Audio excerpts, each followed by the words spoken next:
La question des effets économiques du syndicalisme est très ancienne et continue de susciter de nombreux débats dans le monde universitaire et les milieux d'affaires. En effet, l'opinion largement répandue au sein de la sphère managériale est que la présence de syndicats de salariés est néfaste aux performances des entreprises. Ce discours antisyndical s'enracine dans la thèse de l'inefficacité économique défendue par les économistes libéraux. Les défenseurs de cette thèse, à l'image des économistes Henry Simons et Milton Friedman, affirment que les syndicats agissent comme des monopoles qui entravent le bon fonctionnement de l'économie en captant indûment une rente grâce aux augmentations de salaire obtenues par la négociation. L'accroissement des coûts salariaux encouragerait ainsi les délocalisations, la fuite des capitaux et freinerait l'investissement.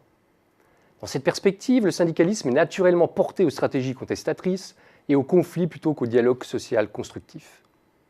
Or, les nombreuses études existantes amènent à fortement relativiser ces critiques.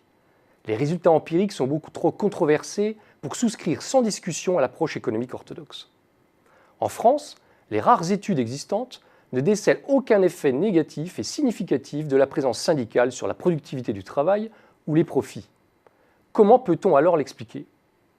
Une réponse est apportée par Richard Freeman et James Madoff, deux économistes d'Harvard, qui insistent sur le rôle bénéfique que le syndicalisme joue en améliorant la circulation de l'information, en poussant les managers à remettre en question leur méthode de travail ou encore en négociant des conditions acceptables du changement. Autant d'actions qui peuvent favoriser la productivité du travail et compenser la hausse des coûts salariaux induite par la négociation collective. En fait, les stratégies syndicales sont souvent plus partenariales que ne le suggèrent les économistes libéraux et sont par conséquent beaucoup moins menaçantes pour l'entreprise. La recherche des mécanismes pouvant affecter la performance des entreprises a montré que la qualité des relations sociales joue un rôle essentiel. Ces travaux permettent d'expliquer la très grande hétérogénéité des résultats empiriques sur le lien entre le syndicalisme et la productivité du travail, par exemple. Finalement, que reste-t-il des arguments du discours antisyndical ? Un mythe assez vivace qui perd de sa crédibilité, notamment lorsqu'il s'agit de trouver des alternatives aux modes d'expression collective et de réponse institutionnelle qu'offrent les syndicats.